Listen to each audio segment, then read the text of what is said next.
Olá, nós estamos no ar com o Primavera Saúde. Hoje o nosso tema é automedicação. Para isso nós recebemos no estúdio uma farmacêutica, a Marília Schutz Borges. Seja bem-vinda. Olá, eu agradeço o convite. É um prazer estar aqui podendo falar desse assunto, né, que nós vamos falar hoje sobre automedicação, que é um assunto tão importante. Está sempre no nosso dia a dia, né? Sim.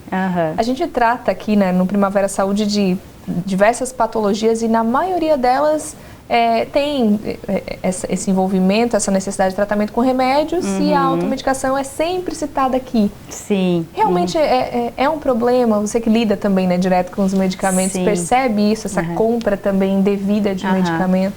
Então eu acho que antes de nós começarmos, né, a falar, é importante fazer definições, assim, o que seria automedicação? A automedicação ela acontece quando uma pessoa ela decide usar um medicamento por conta própria ou porque um vizinho recomendou, um conhecido, e ela vai fazer o uso sem acompanhamento de um profissional de saúde. E aí existe a automedicação responsável, que é quando a pessoa vai fazer o uso de um medicamento, vai ter o seu autocuidado na sua casa, ela vai usar aquele medicamento, mas tem a supervisão de um profissional. No caso pode ser o farmacêutico, esse profissional, que vai estar orientando sobre o uso de um medicamento. E aí, assim, a Organização Mundial de Saúde, ela recomenda a automedicação, no caso responsável, em caso de transtornos autolimitados. O que seriam esses transtornos autolimitados? São condições de saúde que elas têm início, meio e fim. Por exemplo, gripe, resfriado, dependendo do tipo de tosse, dores de cabeça, náusea, vômito. Então, são condições de saúde que nós chamamos de transtornos autolimitados, que podem ser tratados com medicamentos isentos de prescrição médica. O que seriam esses medicamentos? São aqueles que a gente encontra na farmácia, que estão ao alcance da população. A população pode ir lá comprar o medicamento e aí não vai ter uma tarja, não tem aquela tarja vermelha no medicamento escrito venda sob prescrição médica. Esses medicamentos nós chamamos de MIPs. E aí então, esses medicamentos eles são os ideais para o tratamento desses transtornos autolimitados, que no caso o farmacêutico pode fazer o manejo dessas condições de saúde. E aí, no caso, se o farmacêutico identifica, através de uma anamnese farmacêutica, o que seria isso? Quando o paciente vai na farmácia e relata os seus sintomas para o farmacêutico. Eu estou sentindo dor de cabeça há tantos dias, essa dor é em tal local. E aí a pessoa vai relatando os seus sintomas e o farmacêutico, a partir desses relatos, ele vai verificar se é um transtorno autolimitado, que o farmacêutico tem a capacidade de manejar na farmácia, ou se ele encaminha para um outro profissional, por exemplo, para o médico. Então, o farmacêutico, ele faz essa anamnese para verificar se é uma condição de saúde mais simples ou se precisa de uma análise de um médico ou se requer alguns exames mais específicos.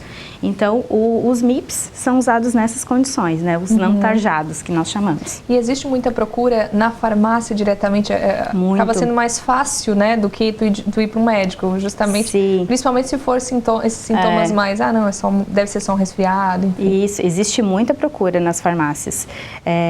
E é uma das atribuições do farmacêutico estar atendendo a população para resolver esses problemas. Até porque é um benefício para a população não precisar estar indo numa consulta se tiver um sintoma simples, que o farmacêutico pode resolver na farmácia. E aí fica para o profissional, para o médico, né, resolver condições mais graves. Então, é importante para o farmacêutico auxiliar nesse cuidado em saúde, já resolvendo na farmácia uma condição que não precisa de um atendimento médico. Claro, sempre ter critérios para avaliar cada caso, né? Alguns sim necessitam do atendimento médico. Agora, que tipo de medicamentos não entrariam nesses MIPs, né? MIPs. Um antibiótico, por exemplo, já tem prescrição médica? Tem prescrição médica, inclusive tem retenção de receita. Isso vai estar escrito na tarja do medicamento. Existe uma resolução que foi publicada em 2011, que é a RDC 20, que ela fala sobre as listas dos medicamentos que são antibióticos que requerem um controle. Então, a pessoa que vai numa consulta médica, ela vai poder depois comprar o medicamento na farmácia, se for o antibiótico. Se ela for na farmácia e querer solicitar esse antibiótico, não pode. Isso justamente vem para contribuir com o uso racional de medicamentos. Porque assim, os antimicrobianos, que são os antibióticos, eles não podem ser usados de qualquer maneira.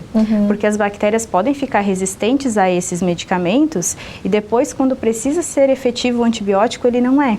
A bactéria, digamos, vai ficando resistente, vai ficando mais forte e não é qualquer antibiótico que consegue efetivamente matar essa bactéria. Então, por isso que veio essa resolução em 2011 para fazer esse controle dos antibióticos, para eles não serem vendidos de qualquer maneira. Então, existe esse cuidado, né? Essa RDC veio com esse intuito.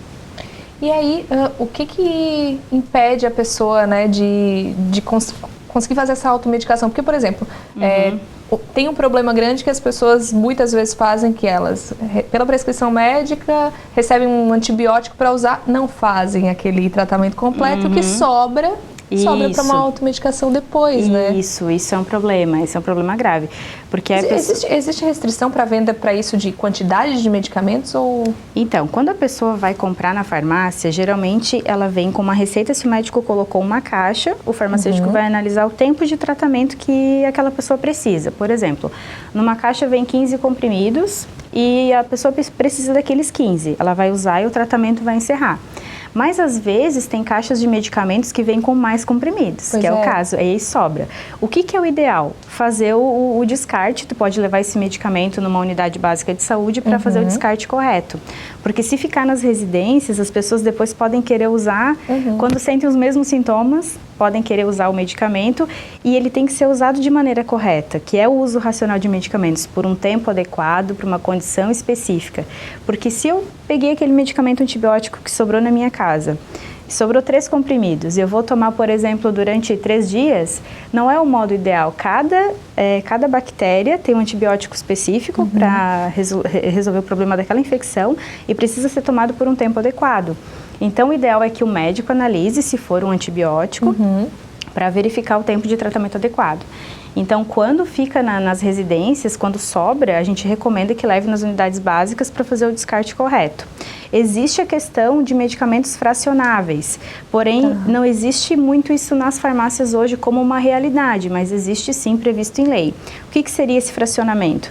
É quando a pessoa necessita de 15 comprimidos, mas a caixa vem com 20.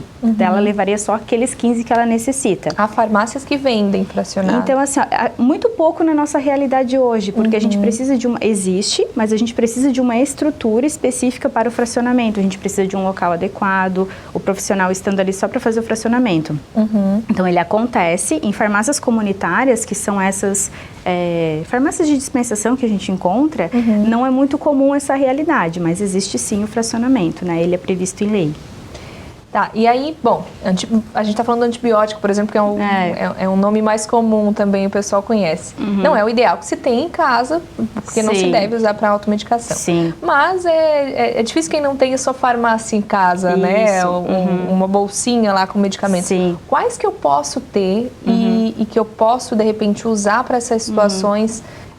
sem que isso prejudique também a minha saúde, né? Isso. Então, por isso que é importante sempre quando você for necessitar de um medicamento, ir conversar com o farmacêutico, porque a partir dessa conversa com ele, ele vai selecionar um medicamento ideal para ti.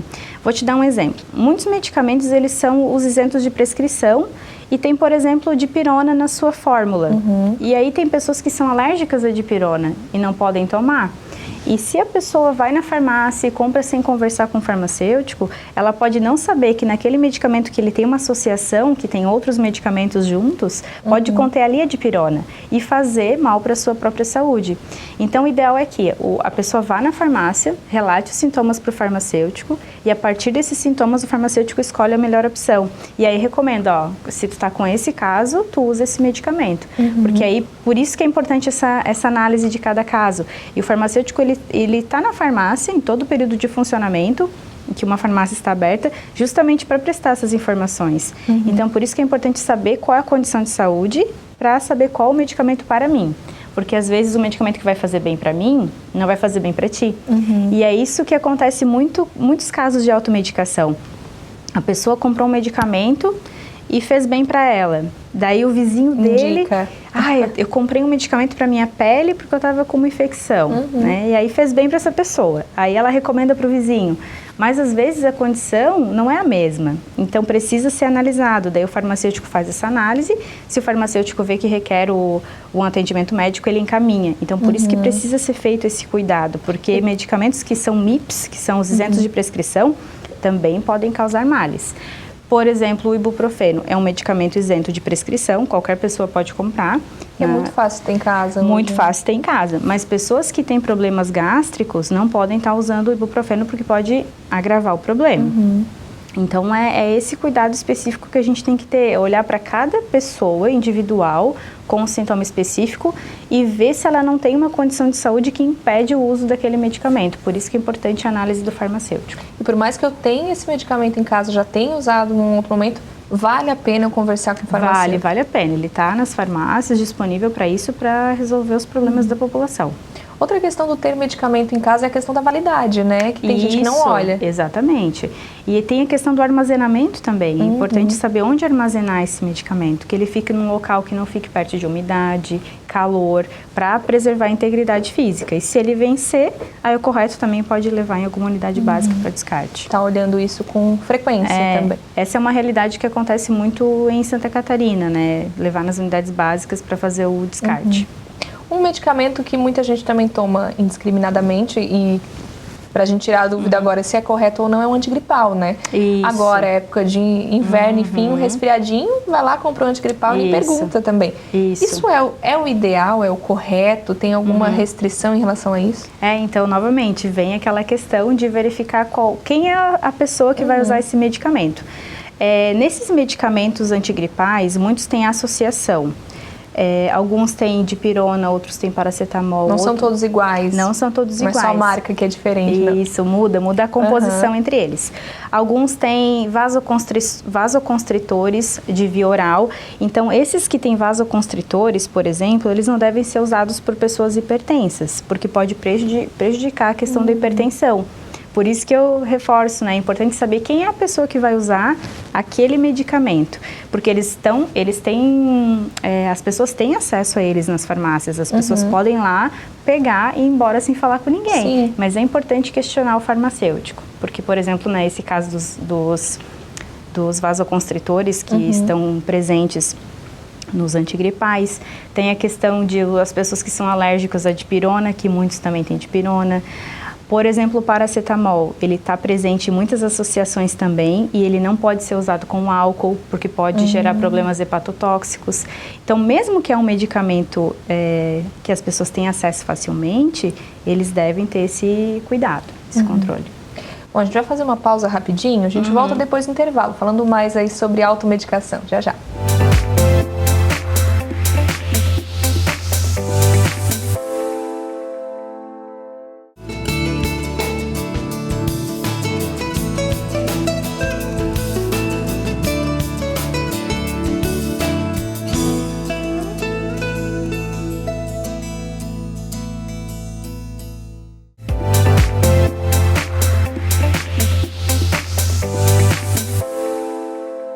Estamos de volta hoje falando sobre automedicação, um problema para muita gente, né? E aí a gente puxa agora um tema que está cada vez mais comum, que é o médico da internet, né? O tal do Google, onde a gente joga, tô com uma dor de cabeça. Acontece muito essa automedicação. Tem aquela questão da indicação, né? Um amigo indicou que fez bem para ele, mas a internet também tem atrapalhado muito, né? Sim, nossa, a internet ela tem influenciado muito a automedicação. A gente tem a internet hoje na palma da mão, né? Qualquer pessoa que quer constar qualquer informação tem esse acesso. Embora ela tenha essa ampla diversidade de informações, é importante a gente saber onde está pesquisando essas informações. Então, tem muita coisa na internet, informações confiáveis, informações que não são confiáveis. Então, a fonte de busca, ela é imprescindível para qualquer tomada de decisão. E aí, o que acontece hoje que a gente percebe muitas vezes? As pessoas estão com um sintoma, aí colocam lá no Google, por exemplo, no buscador ali, dor de cabeça, náusea, vômito, ou sei lá, dor no estômago, e aí vai aparecer uma lista de coisas, e geralmente aparece lá várias coisas assustadoras. Das piores, as primeiras que aparecem são as piores, né? As piores doenças. Isso, vai aparecer várias coisas. E a pessoa vai se autoanalisando, se autoconsultando. Isso é um perigo. Porque a pessoa, o que às vezes as pessoas fazem? Elas olham em casa os seus sintomas, aí colocam lá no Google medicamentos para esses sintomas. E vai aparecer talvez algumas opções ali. E a pessoa se seleciona na sua própria casa e vai na farmácia e compra. Então, isso é um grande problema. Então, a internet, ela vem com o intuito de melhorar o acesso à informação, mas também tem esse problema, porque as pessoas têm que saber como procurar as coisas e sempre lembrar de consultar um profissional adequado, um profissional de saúde, para estar explicando se realmente aquele medicamento é para aquela condição de saúde e se não é, evitar também mascaramento de doenças, porque se eu começar a usar um medicamento na minha casa, eu tô com uma dor de cabeça, por exemplo, há muito tempo, então um exemplo, eu tenho essa dor de cabeça e eu não vou conversar com nenhum profissional, não vou no médico, eu posso estar mascarando uma condição de saúde mais grave que eu desconheço. Então, por isso que é importante conversar sempre com um profissional, nunca ficar confiando só confiando em informações da internet que muitas vezes não são fidedignas. Agora a gente está falando muito da questão da automedicação quando eu preciso tomar um medicamento específico. Mas aí tem a questão também da interação medicamentosa, né? Isso. Se eu já tomo algo, né, de uso contínuo, ou enfim, para tratar alguma patologia que eu já tenho, e aí surge uma dor de cabeça, por exemplo, eu vou procurar um outro remédio. É preciso estar atento também a isso? É preciso falar para o profissional também que eu tomo outro medicamento? É preciso, porque a interação medicamentosa, ela acontece muitas vezes quando as pessoas tomam medicamentos que elas já usam um tratamento, delas começam a utilizar outro tratamento e não relatam para o médico.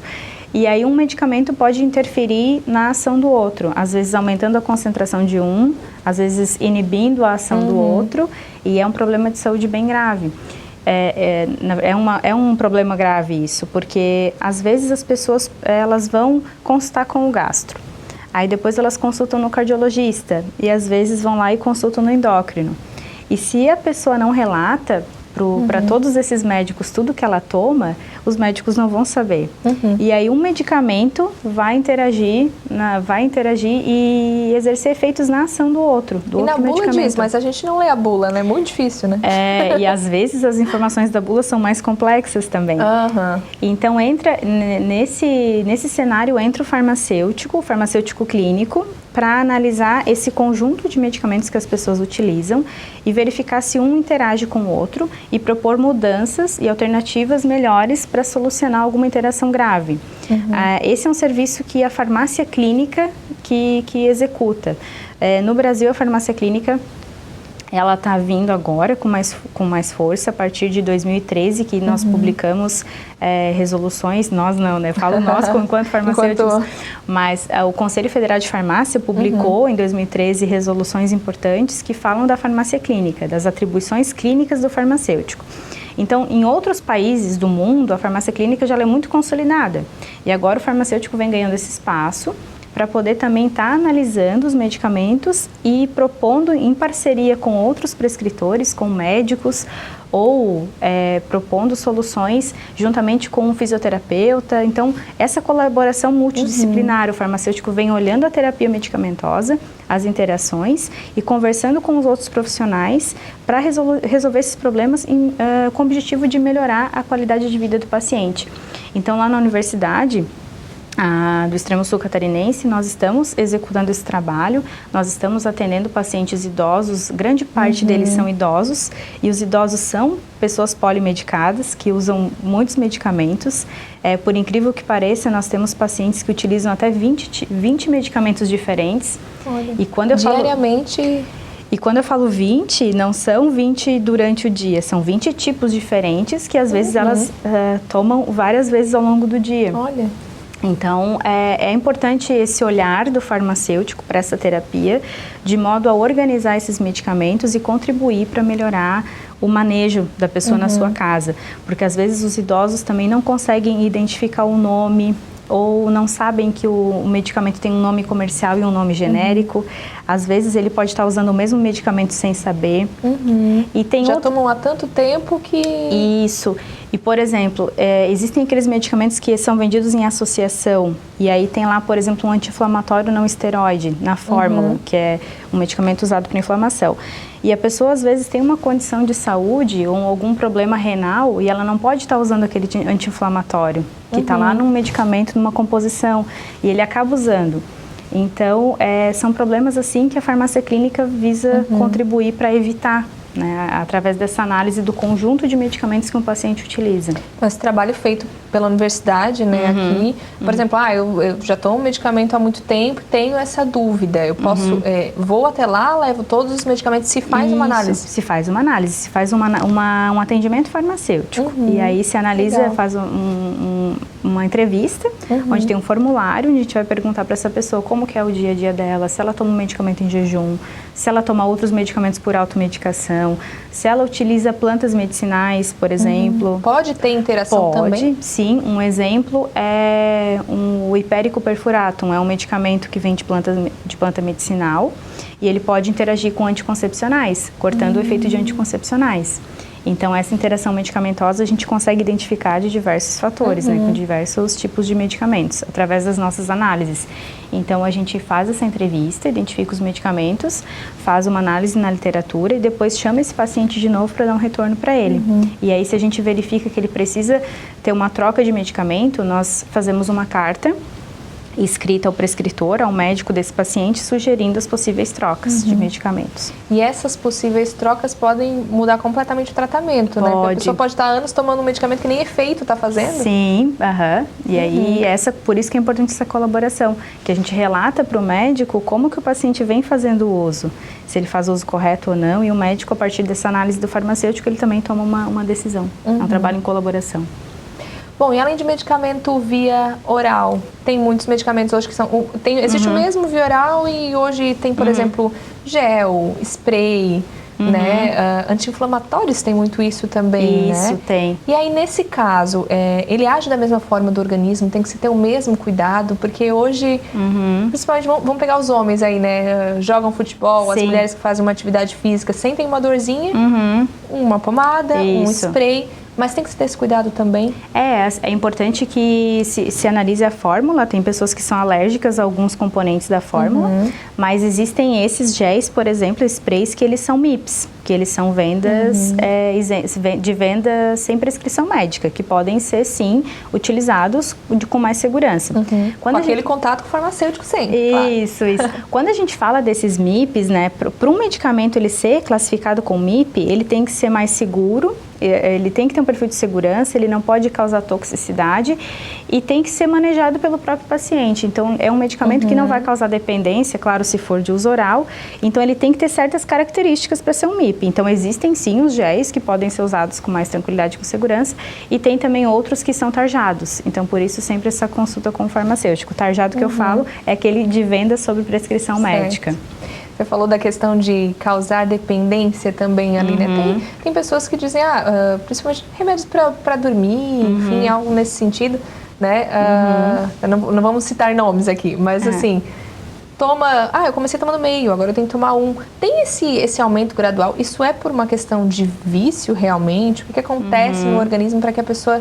Às vezes aumente a dosagem, né? Isso. Então, o fenômeno que a gente fala é tolerância, o nome. Quando a pessoa começa a usar um medicamento e às vezes ela precisa de uma dose maior para o organismo poder responder da maneira ideal. Então, existem sim medicamentos que podem causar dependência, vários. Não são todos. E esses que têm esse potencial de causar dependência, eles não vão ser medicamentos isentos de prescrição. Eles requerem uma receita, onde essa receita vai ficar retida na farmácia, que a gente chama de são os medicamentos de retenção.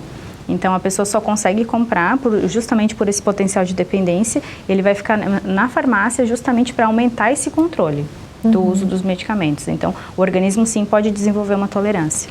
O organismo pode chegar a um momento onde nada do medicamento vai fazer diferença? Assim, depende. Tem que analisar qual é o tipo de medicamento. Tem que analisar qual é o medicamento, a dose para aquela pessoa, quanto tempo ela toma. Então, depende. Às vezes a alternativa seria trocar pela mesma classe. Às vezes tem uma classe de medicamentos na qual o prescritor pode estar optando por uma outra classe que vai fazer um efeito similar. Aí se faz essa análise. Bom, Marília, já assim, encaminhando para o fim da nossa entrevista, acho que o recado maior disso tudo é esse cuidado, né? Que se tem equilíbrio. Sim. Né? Essas farmacinhas que a gente tem em casa, que a gente possa pelo menos ter o acompanhamento de um profissional para saber o que usar, né? Isso, é bem importante, é bem importante. A gente pode estar, ao invés de auxiliando, atrapalhando ainda mais na nossa saúde. Isso. Obrigada pela sua presença aqui. Eu que agradeço. Que a gente tirou muitas dúvidas. Muito obrigada, eu que agradeço. E o pessoal que está em casa, né, que está nos assistindo, pare para pensar o que está tomando, faz uma avaliação aí, né, uma análise. E por que não procurar também esse trabalho desenvolvido pela universidade, que é muito legal, né? Porque a gente toma muitos medicamentos, principalmente. Isso, a universidade está de portas abertas para quem quiser falar conosco, estamos aí, tá? Obrigada. Eu que agradeço. Bom, gente, a gente vai encerrando o Primavera Saúde hoje, falando aí sobre automedicação. Espero que você faça uma autoanálise em casa aí e procure cada vez mais melhorar a sua qualidade de vida. A gente volta na semana que vem falando mais de saúde, bem-estar e qualidade de vida aqui na TV Primavera. Até lá!